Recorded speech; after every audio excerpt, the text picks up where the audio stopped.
Muito obrigado. É um prazer estar aqui de volta. Eu me chamo Eduardo Campos de Oliveira, sou médico infectologista, trabalho na divisão de assistência da gerência de doenças sexualmente transmissíveis, AIDS e hepatites virais da Diretoria de Vigilância Epidemiológica da nossa Secretaria de Saúde do Estado. O tema de hoje é sobre as hepatites virais B e C, a sua importância no cenário epidemiológico do Estado de Santa Catarina e o quanto o Estado se encontra, ou como ele se encontra no cenário nacional em relação a essas doenças. São doenças de grande importância epidemiológica, de grande importância clínica, são doenças muitas vezes negligenciadas pela sua característica longa duração, até que surjam os sintomas clínicos ou as manifestações clínicas tardias da doença e que muitas vezes são irreversíveis, levando a complicações graves e até a morte de muitos pacientes. Nós vamos fazer um passeio por esses temas, atualizando um pouco sobre a questão dos dados epidemiológicos do Brasil e do Estado, e também sobre os tratamentos utilizados com o diagnóstico estabelecido dessas infecções. Se nós olhássemos esses pacientes ou essas pessoas nessa imagem, nós conseguiríamos identificar quais dessas pessoas são pacientes portadores de hepatites crônicas. Talvez tenhamos algumas dicas olhando para um ou outro paciente, mas você conseguiria identificar todos os pacientes portadores de hepatites virais B ou C, ou B e C, nesse slide? Muito difícil. É um caso ali muito fácil de olhar, né? Um olho amarelo, mas será que seria uma hepatite viral, ou uma outra hepatite, ou uma outra doença de origem hepática?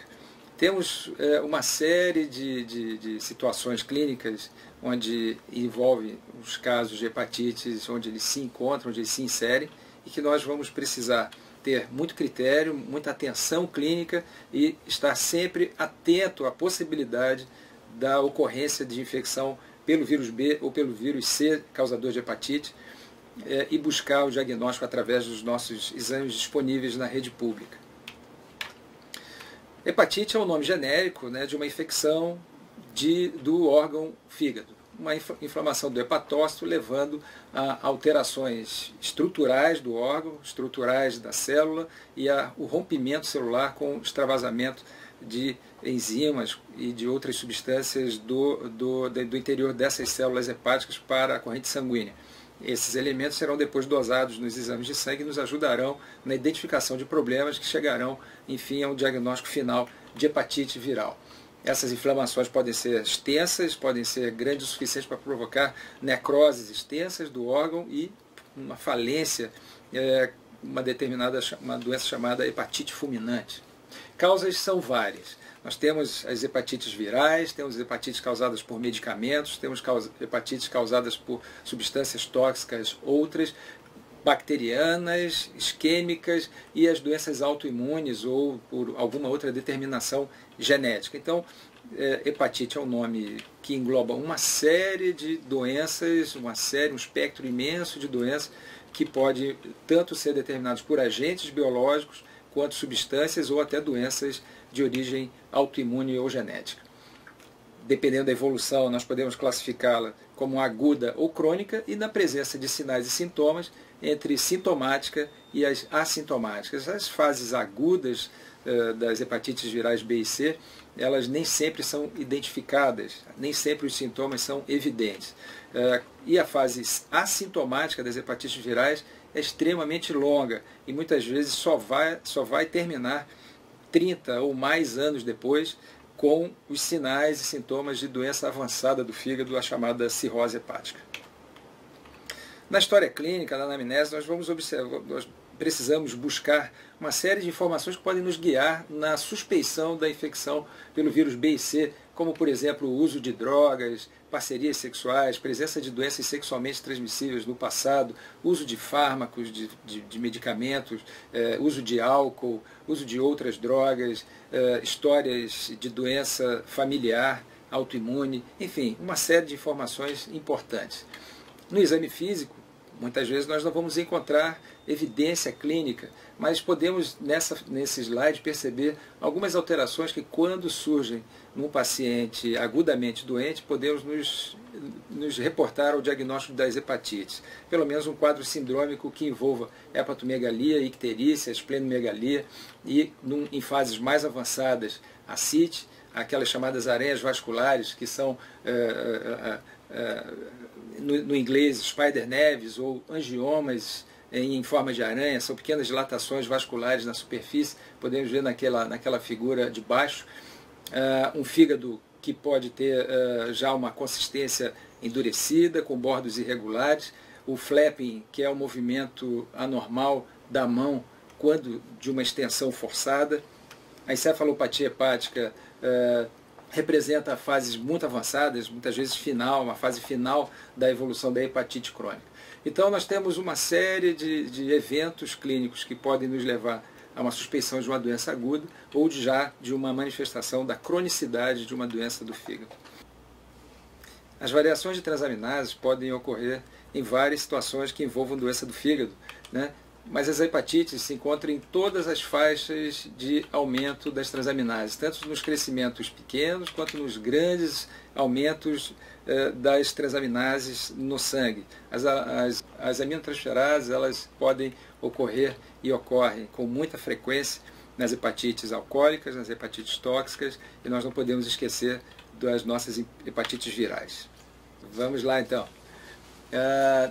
Dentre os critérios de gravidade adotados do ponto de vista clínico, uma febre prolongada de um paciente já com diagnóstico de doença hepática, uma hepatite, a diminuição do fígado, que inicialmente se encontrava grande, uma hepatomegalia, a redução pode significar um avanço de uma fibrose, uma cirrose, a encefalopatia hepática com um quadro final, já com uma agressão renal também, queda abrupta das transaminases, ou seja, houve já uma perda imensa de tecido hepático, já não existem mais hepatócitos em grande quantidade para que sejam eliminadas essas substâncias na corrente sanguínea, e sangramentos espontâneos.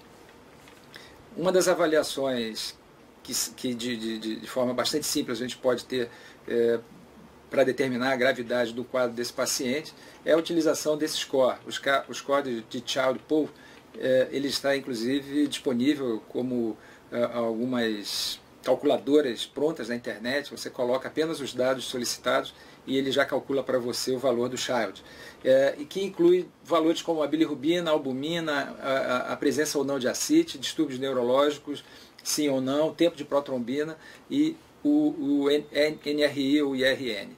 Esses dados que nós temos facilmente obtidos no exame físico e em laboratório são colocados nessa calculadora e a partir daí nós temos uma faixa que vai de 5 a 10 ou mais, né? De 5 a 6 seria o score A, um quadro compensado de lesão hepática, de cirrose hepática. B, 7 a 9, comprometimento funcional significativo, porém não avançado, não grave. E C, acima de 10 na pontuação do score de Child, aí sim, já significando um avanço significativo na doença, com grave comprometimento hepático e risco de óbito dessas pessoas. Muitas vezes são os indicativos já de transplante hepático. Nós temos uma classificação com letras do alfabeto dessas principais hepatites virais que vocês veem nessa tela. O vírus A, o vírus B, C, D e E são os principais que circulam em nosso meio, mas desses, obviamente, os de grande importância para nós aqui seria o B e o C. Em algumas áreas do país, o tipo D, a hepatite delta, pode ser de fato uma situação bastante grave, levando a hepatites fulminantes. A hepatite B e C, transmissão por sangue e derivados e fluidos corporais. A transmissão percutânea ou permucosa é a fonte principal de transmissão, o contato principal é por aí que se adquire o vírus.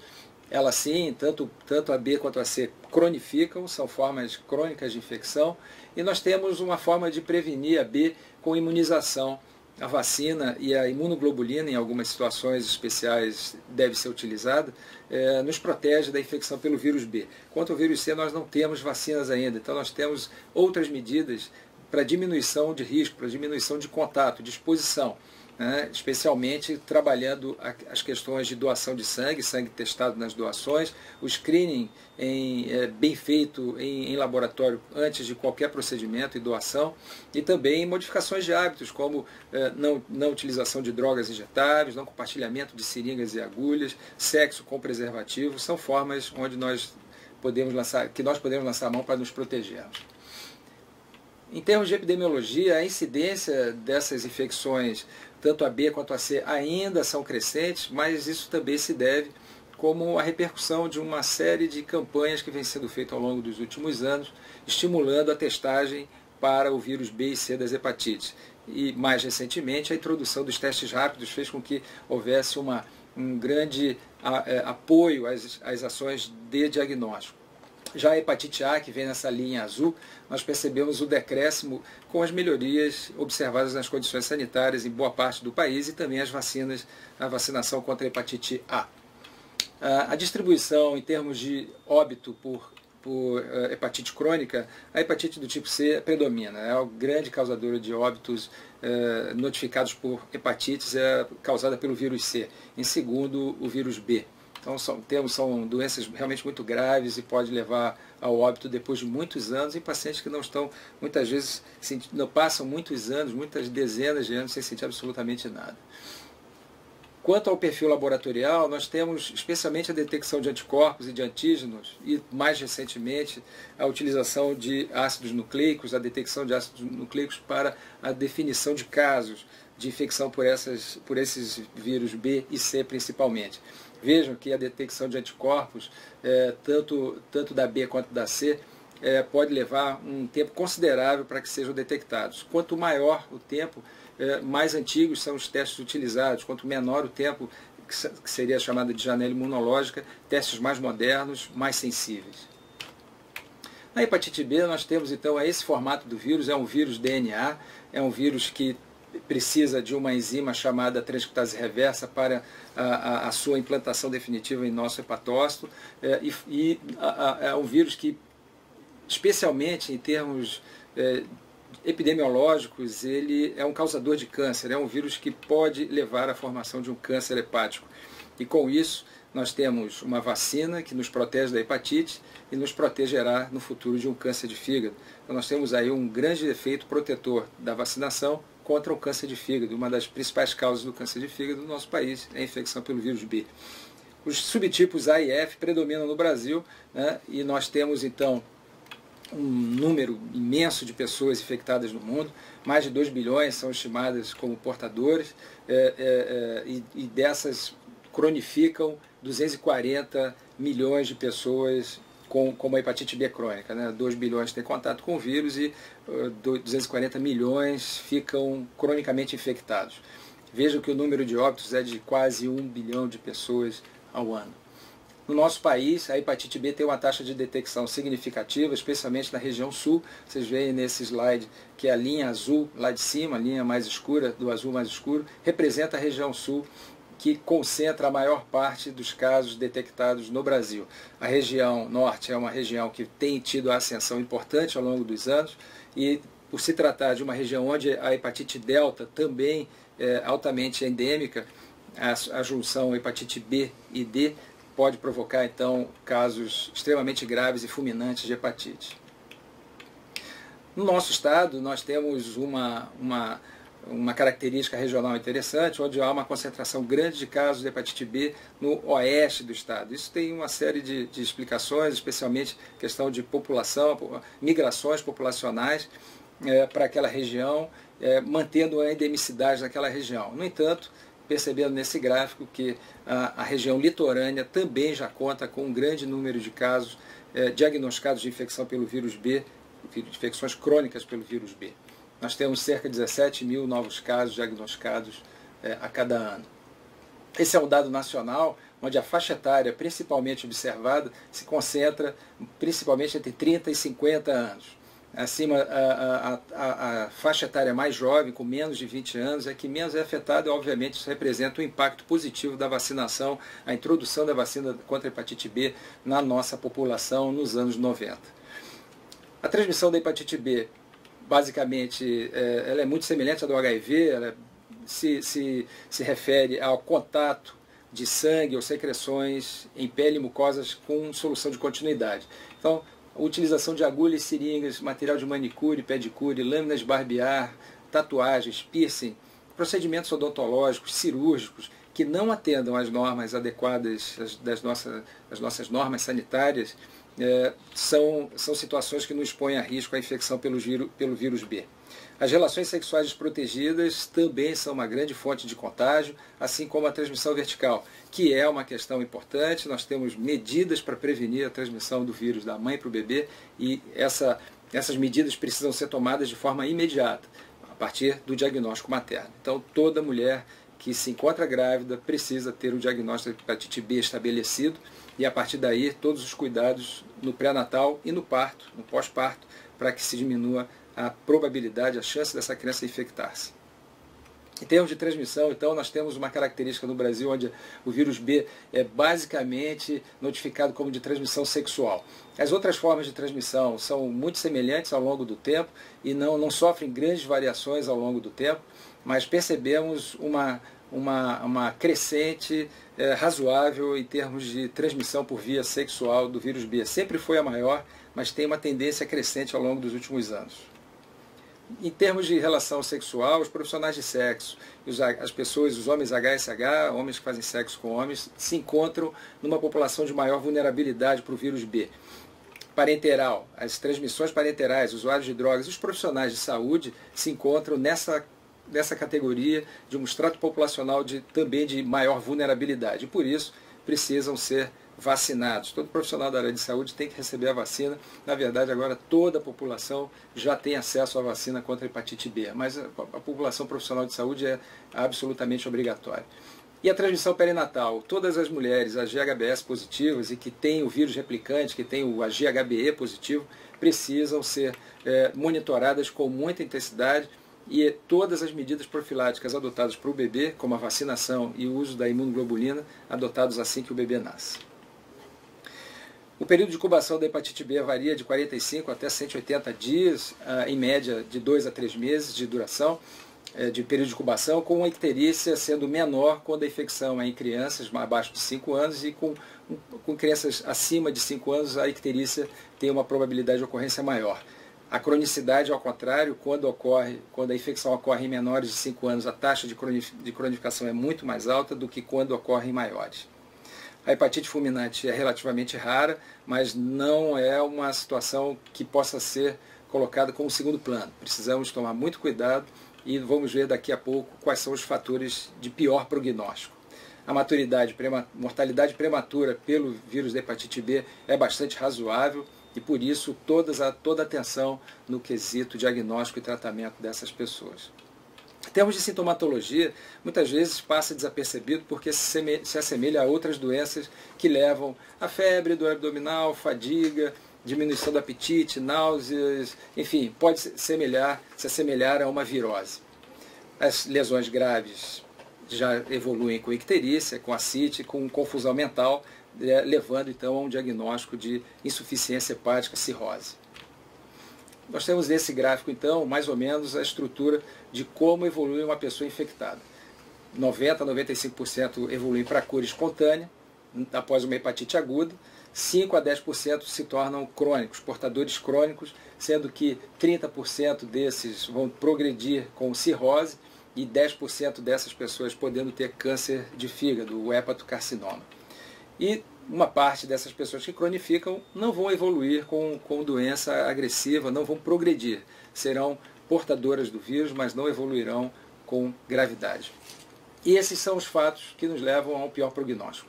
O consumo de álcool persistente, tabagismo, homens, extremos de idade, história familiar de hepatocarcinoma, a replicação viral persistente com a AG/HBE presente persistentemente e co-infecções com HIV, com o vírus da hepatite C ou com o vírus da hepatite delta. Em termos de laboratório, nós vemos nesse slide aqui quais são os principais marcadores, antígenos e anticorpos. Para cada antígeno, um anticorpo. O AG/HBS, o anti-HBS. O AG/HBC, o anti-HBC. E o HBeAg, o anti-HBe. Esses são os próximos slides, vão nos mostrar então como evolui ao longo do tempo esses marcadores, né? Então o paciente evolui com a infecção aguda pelo vírus B, desenvolve os sintomas após a primeira, segunda semana, surge o AG-HBS, que é o marcador da presença do vírus, é o chamado antígeno Austrália, antigamente chamava-se assim, e a presença dele após 180 dias significa infecção crônica. Na sequência surge o anti-HBC-IgM, que marca o momento da infecção aguda. A presença do anti-HBC-IgM indica doença aguda pelo vírus B. Ao longo do tempo surge então o anti-HBC, no caso aqui o total representa a junção do anti-HBC-IgM com IgG, que permanecerá positivo toda a vida após a infecção pelo vírus B. E ele também vai ser o único marcador presente na janela imunológica do AG-HBS para o anti-HBS, que é o próximo marcador. O anti-HBS, quando surge na infecção aguda, representa a cura da infecção. Esse paciente, então, ele não evoluirá com a doença crônica e não evoluirá com necessidade de tratamento. Voltando para o início da infecção, temos esse marcador que surge lá em cima, o HBAG, que é o marcador de replicação viral. Ele aparece e desaparece após mais ou menos 10 semanas da infecção aguda, e o seu contraponto é o anti-HBE. O anti-HBE, quando surge, é um marcador de bom prognóstico, ele vai indicar a interrupção da replicação viral e, quando do surgimento do anti-HBS, define a cura total do paciente. Já no caso da cronicidade, o AG-HBS ele não desaparece, ele persiste ao longo de toda a vida, então após 180 dias a presença do AG-HBS representa a cronicidade da doença. O anti-HBC-IgM segue o seu curso, o anti-HBC total a mesma coisa da infecção aguda, o AG-HBE você veja que a duração dele é maior, podendo levar anos para desaparecer, isso varia muito de caso para caso, e o seu contraponto, o anti-HBE, quando surge, pode levar também muitos anos para o seu surgimento, mas indica um bom prognóstico também, o estabelecimento de um modelo de controle do vírus. Mas nesse slide você vê que não surge o anti-HBS.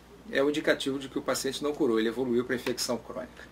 Nós temos como marcadores sorológicos, então, a dosagem de anticorpos, a dosagem de antígenos e também os testes moleculares, o HBV-DNA, quantitativo. Esse exame é o nosso confirmatório da hepatite B, uma vez tendo o AG-HBS positivo, a presença da carga viral detectada, o HBV-DNA, indica a presença do vírus e a confirmação da doença.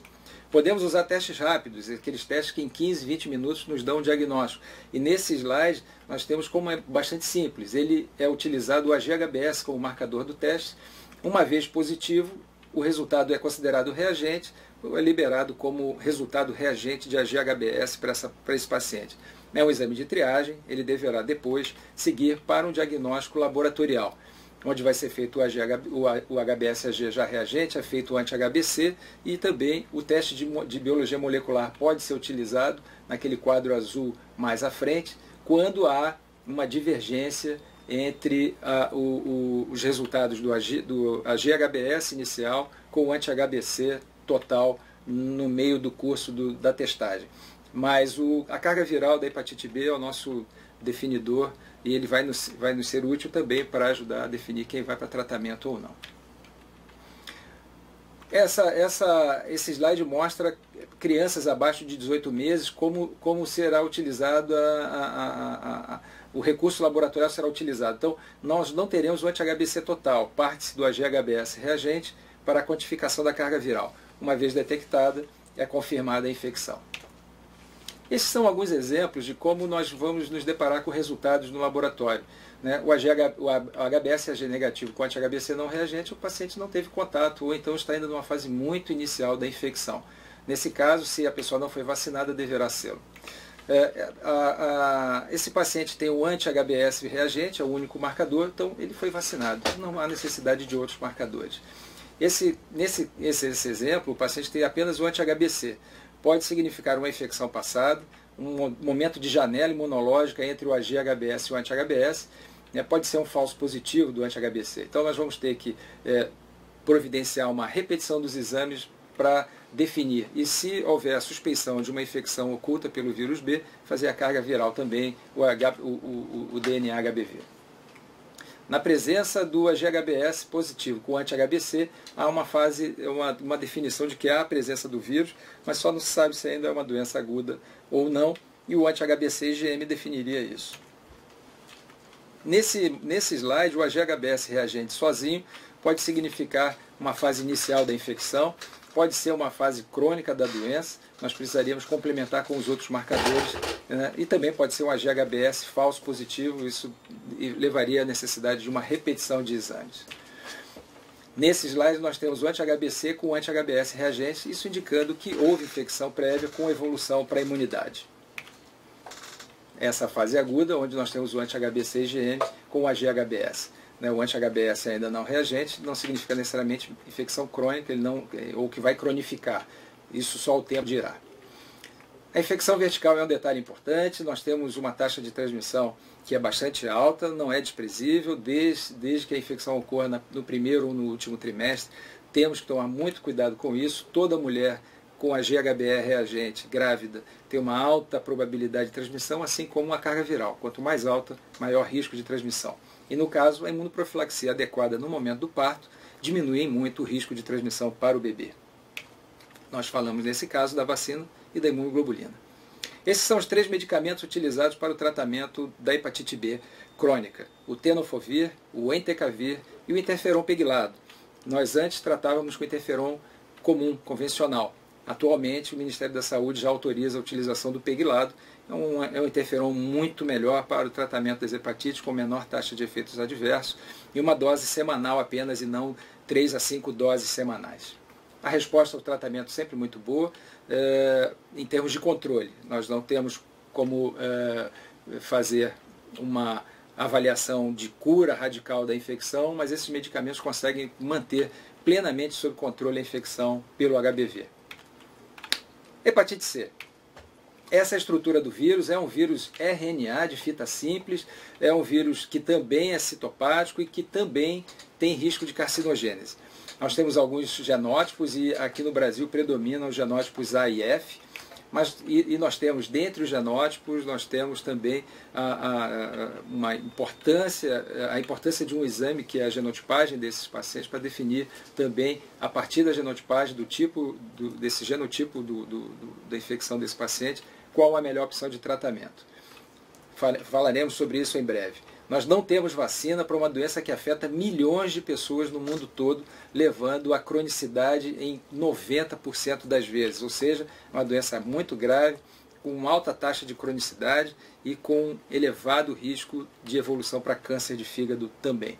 Nós temos 86% dos casos de infecção pelo vírus C na região sul e sudeste, e é um vírus que apenas foi descoberto como entidade específica causadora da hepatite C em 1989, e apenas em 93 as sorologias foram lançadas então comercialmente para uso amplo pela população e nos bancos de sangue. A taxa de detecção ela vem crescendo ao longo do tempo, e se vocês perceberem nesse slide essa curva muito ascendente nos últimos anos, isso se deve a essas intensas campanhas de diagnóstico precoce, utilizando especialmente os testes rápidos para a hepatite C. A região sul ainda, nesse caso, também predomina, nesse slide, repete o da hepatite B. É onde se encontram as maiores taxas de detecção do vírus. A transmissão é fundamentalmente parenteral. A transmissão sexual também é possível, mas é menos eficaz do que da hepatite B. A transmissão vertical também ocorre, mas é extremamente infrequente. Então, a importância maior, nesses casos, se deve, em termos de transmissão, àquelas pessoas transfundidas ainda antes dos anos 90, pessoas com mais de 40 anos transfundidas, usuários de drogas, pessoas que fizeram tatuagens, piercing, que tiveram outras formas de exposição percutânea em situações de tratamento odontológico, tratamentos de podologia, manicure e pedicure, utilizando o instrumental não devidamente esterilizado. Em termos de classificação por mecanismos de transmissão e ano, a fonte da infecção, a fonte sexual é bem menor do que na hepatite B, vocês podem comparar um slide ao outro, né, ainda havendo uma importante participação do uso de drogas, especialmente por conta de pessoas que usavam drogas injetáveis ainda há 30, 40 anos atrás. É uma incubação com média de 45 dias, nem sempre surgem sintomas evidentes, a icterícia ocorre em menos de 10%, e a infecção crônica é muito frequente. Nós podemos ter algumas pessoas com anti-HCV reagente, mas com uma carga viral, PCR, para hepatite C não reagente, não detectado. Ou seja, o paciente evoluiu para cura espontânea. Isso ocorre em menos de 10%, em torno de 10 até 20% dos casos. Raramente causa infecção sintomática, nós falamos sobre isso, e o processo degenerativo do fígado é discreto, progressivo. Anualmente esse fígado vai sofrendo agressão pelo vírus e levando a evolução para a cirrose. Mas não é só o fígado que sofre. Nesse slide vocês percebem que qualquer sistema orgânico humano pode sofrer consequências em relação à infecção pelo vírus C. Pele, renal, neuromuscular, fenômenos autoimunes, doenças endócrinas, várias.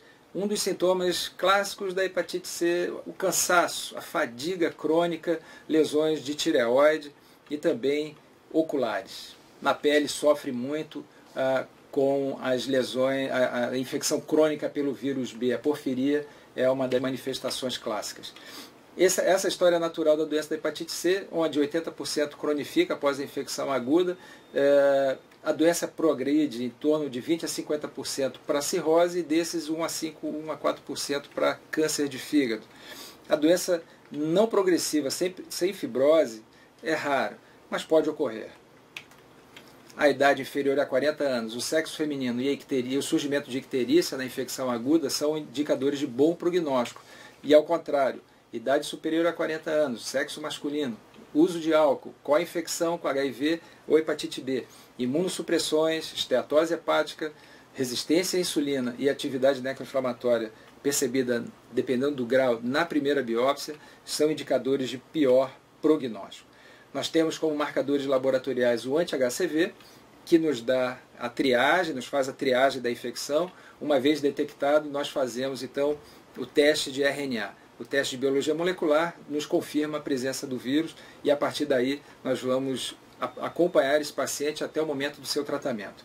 TGO, TGP, as transaminases também são marcadores, porém elas flutuam muito e nem sempre vão ser úteis para definir a presença do vírus. É diferente, nós podemos ver ao longo do tempo como elas se manifestam. Na infecção aguda, a presença de sintomas, alterações intensas das transaminases que depois caem, e o surgimento do anti-HCV, indicando uma cura em 20% dos casos, a presença do HCV-RNA, que é o nosso teste de biologia molecular, que vai estar presente nos primeiros meses de infecção e depois com seu desaparecimento, com a presença apenas do anti-HCV, representando a cura desses casos, mas no máximo em 20% dos pacientes.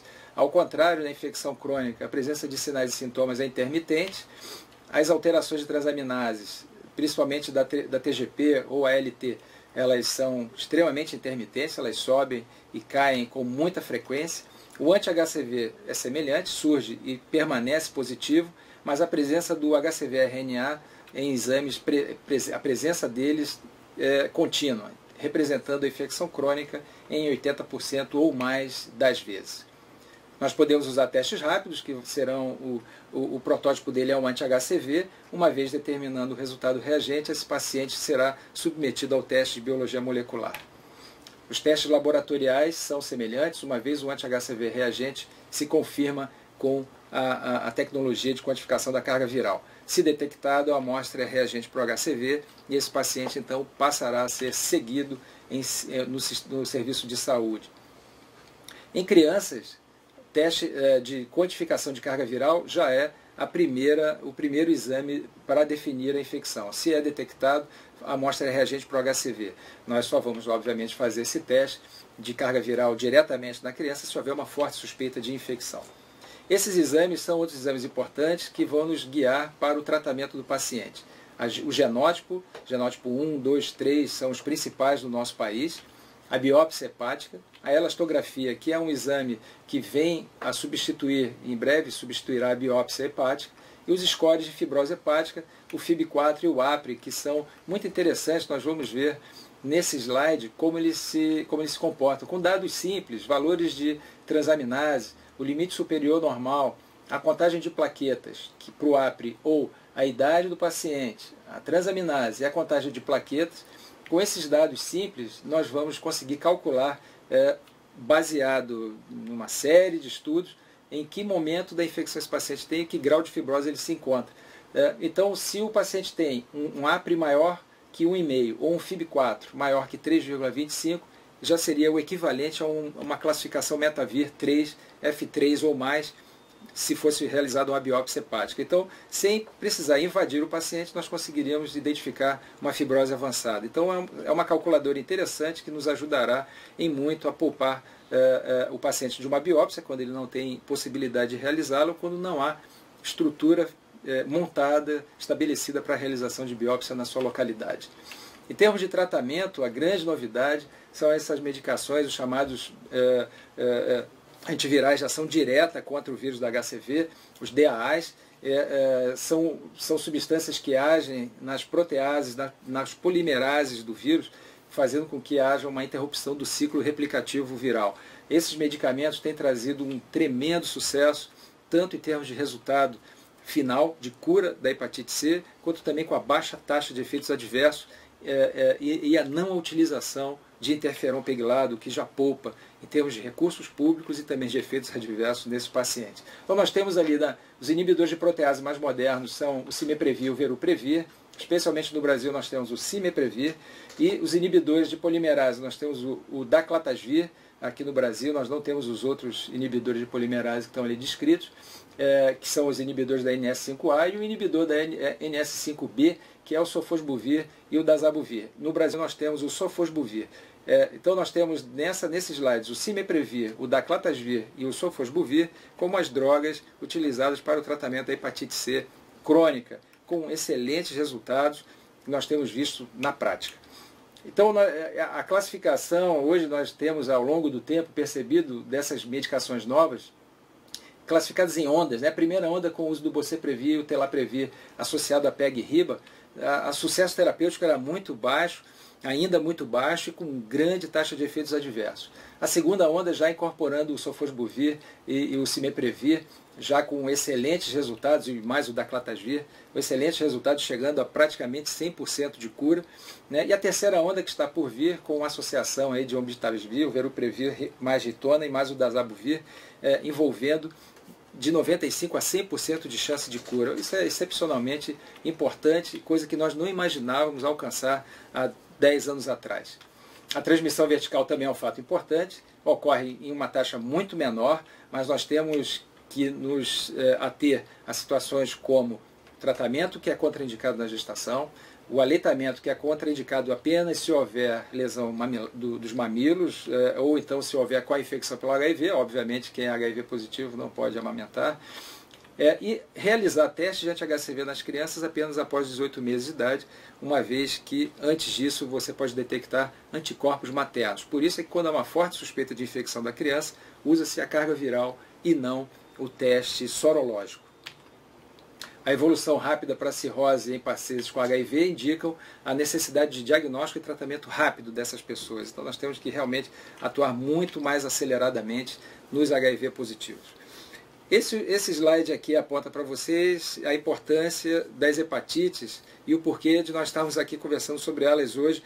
É o julho amarelo, é o mês onde se estabeleceu que todas as ações de prevenção e diagnóstico e tratamento para as hepatites precisam ser reforçados. Obviamente é um trabalho que precisa durar todo o ano. Mas esse mês marca o tema como de importância nacional. Precisamos trabalhar então intensamente com vocês para um diagnóstico precoce e um acompanhamento adequado de todas essas pessoas vivendo com hepatite B e C. E agora a gente abre o espaço para bater um papo com vocês. Momento de perguntas e respostas, eu estou aqui à disposição para ajudá-los nesse debate. Obrigado. O Johnny Carneiro Martins, em nome ali de uma colega ACS, a Luciane, quer saber por que um paciente, mesmo fazendo a vacinação adequada, acaba não imunizando.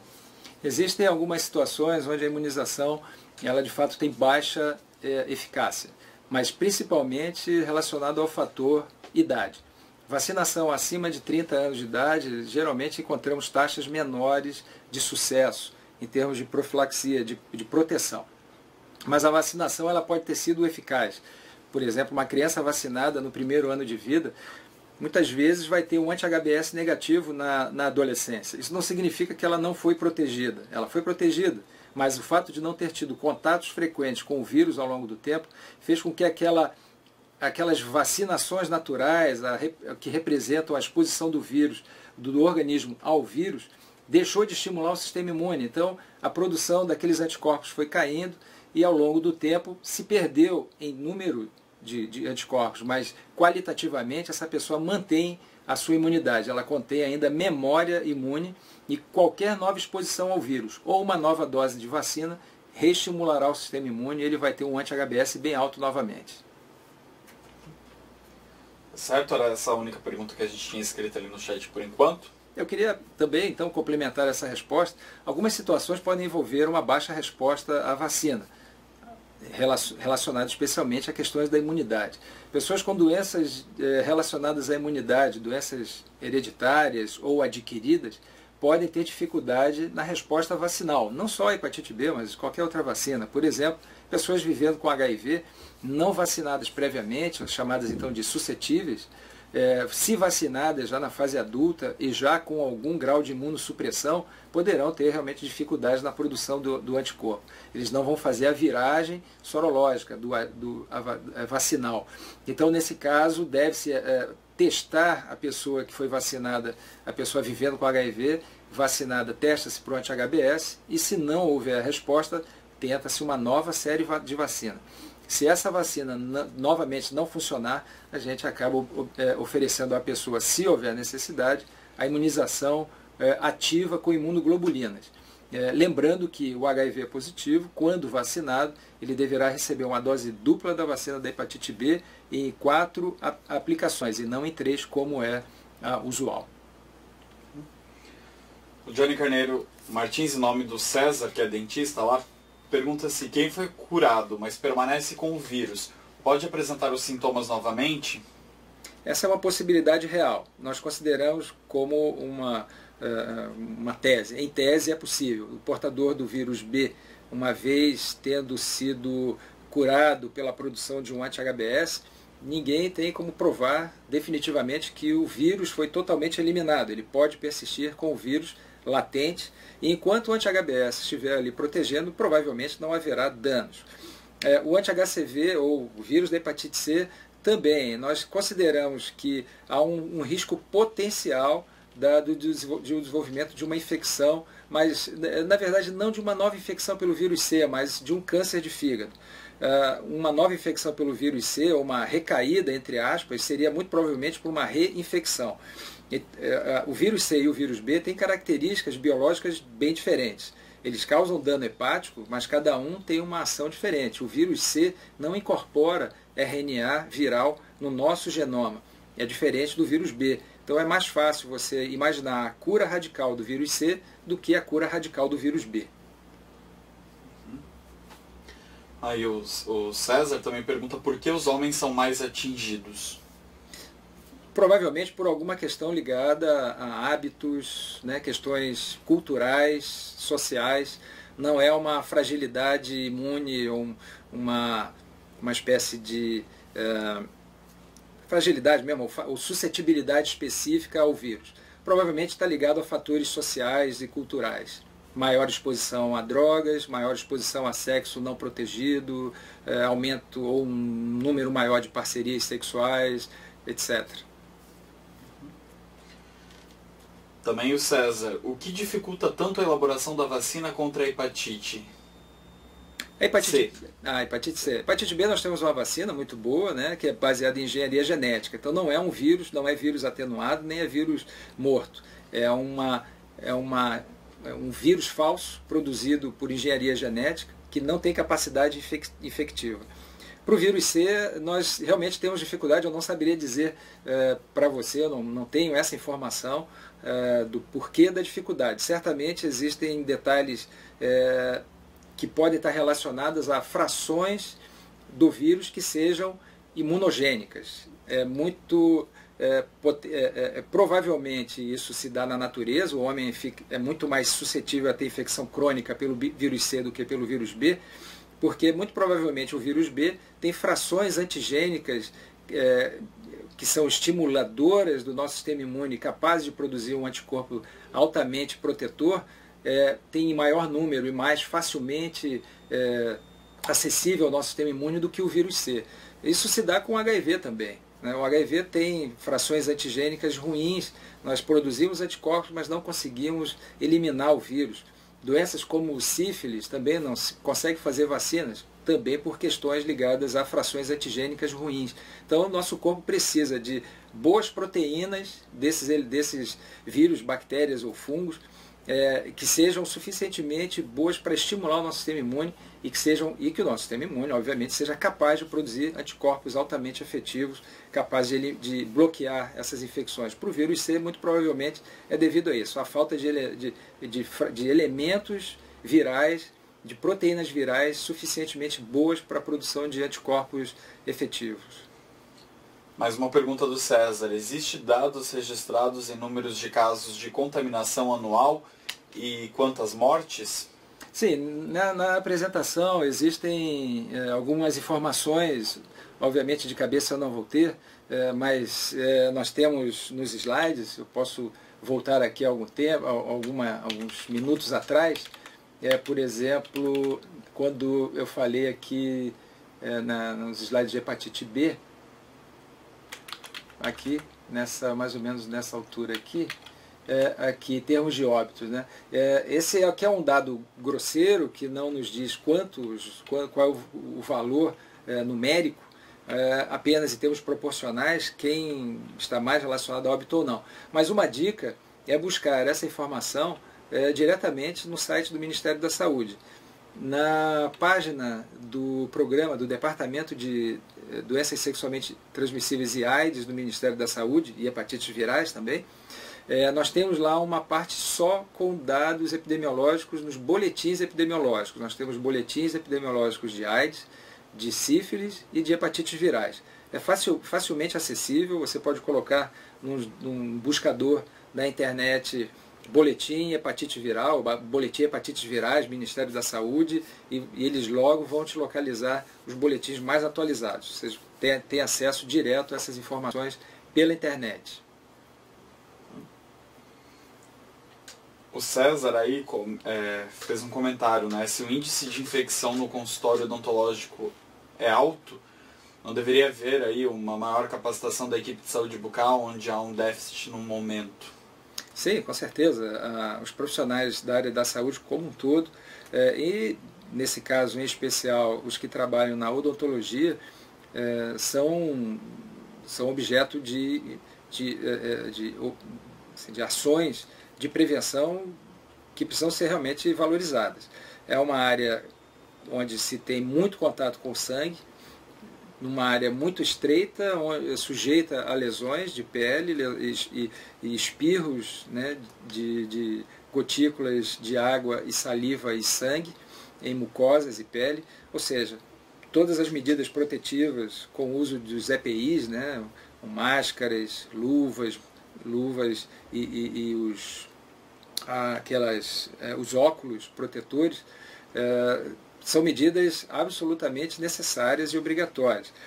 Capacitação para as equipes, elas vêm sendo feitas ao longo do tempo, pelo menos uma vez ao ano há uma reunião que o Estado promove para discutir hepatites virais e nesse caso também incluída a questão da prevenção, não só a atualização em termos de diagnóstico e tratamento, mas também da área da prevenção.